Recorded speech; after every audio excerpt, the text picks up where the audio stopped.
ઉનાળાની કાળઝાળ ગરમીના દિવસો ચાલી રહ્યા હશે. 40, 42, 45 ડિગ્રી સુધીનું તાપમાન પહોંચી રહ્યું હશે અને આખો દિવસ તમે એસીમાં બેસો છો, તો આ માહિતી તમારા માટે ખૂબ જરૂરી છે. ઘણા લોકો ગરમીથી બચવા કલાકો સુધી એસીમાં રહેતા હોય છે, પરંતુ શું તમે જાણો છો કે એસી કેટલું ખતરનાક બની શકે છે?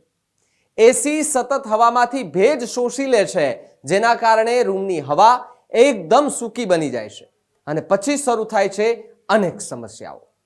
સ્ટ્રીન ડ્રાય થવા લાગે છે, ગળું વારંવાર સુકાઈ જાય છે, આંખોમાં બળતરા એ અનુભવાય છે, જ્યારે શ્વાસ લેવામાં પણ તકલીફ પડી શકે છે.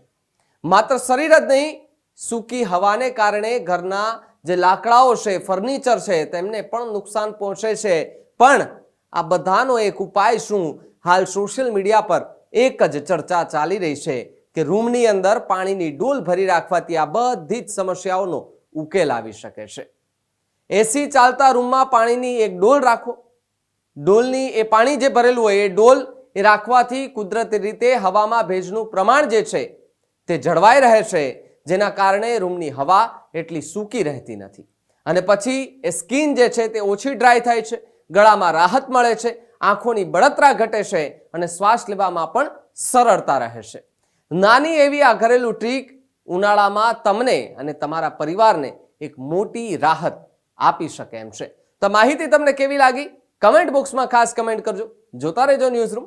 નમસ્કાર. ત્યારે જ ન્યૂઝરૂમ ગુજરાતની યુટ્યુબ ચેનલને સબસ્ક્રાઇબ કરો અને ઇન્સ્ટાગ્રામ અને ફેસબુક પર ફોલો કરો. અપડેટ રહો, સત્યની સાથે રહો.